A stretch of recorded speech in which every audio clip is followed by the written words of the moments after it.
है गाइस, तो आपके पास पीसी या कंप्यूटर नहीं है, लेकिन आप चाहते हो कि ऐसी कोई एप्लीकेशन हो जिससे मैं मोबाइल से बिल्कुल पीसी की तरह टाइपिंग कर सकूं। और आज मैं आपको ऐसे धमाकेदार एप्लीकेशन और एक वेबसाइट के बारे में बताऊंगा जिससे आप अपने मोबाइल को एक कीबोर्ड से कनेक्ट करके इंग्लिश या हिंदी की टाइपिंग बिल्कुल आसानी से कर सकते हो। तो गाइस, इस वीडियो को एंड तक पूरा जरूर देखना और वीडियो को शुरू करने से पहले नीचे लाल कलर के बटन को दबाकर चैनल को सब्सक्राइब कर लो, ताकि आप आगे हमारी कोई भी वीडियो को मिस न कर पाए। तो चलिए मैं आपको सबसे पहले उस एप्लीकेशन में ले आता हूँ। और इस ऐप का नाम टाइपिंग बाबा है। इसे आप प्ले स्टोर से डाउनलोड कर सकते हो और जैसे आप इसे डाउनलोड करोगे तो आपके सामने कुछ इस तरह का इंटरफेस। तो चलिए इसमें टाइपिंग करके देखते हैं। पहले इंग्लिश वाली टाइपिंग करेंगे और हमारी टाइपिंग स्पीड चेक।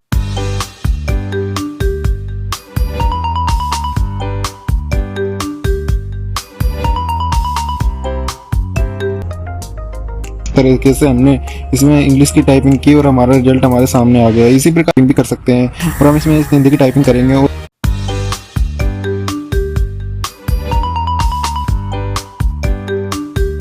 और ये हमारा हिंदी टाइपिंग का रिजल्ट आ गया आपके सामने। तो आई होप गाइस आपको ये एप्लीकेशन बहुत ही काम का लगा होगा।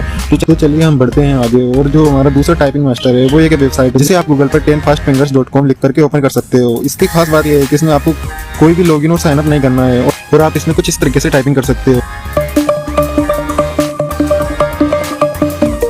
तो गाइस आज के लिए बस इतना ही। वीडियो को लाइक टारगेट रखते हैं 200 का। अगर वीडियो अच्छी लगी हो तो चैनल को सब्सक्राइब जरूर से कर लेना, ताकि आप आगे हमें कोई वीडियो मिस ना कर पाओ। और मिलते हैं नेक्स्ट वीडियो में।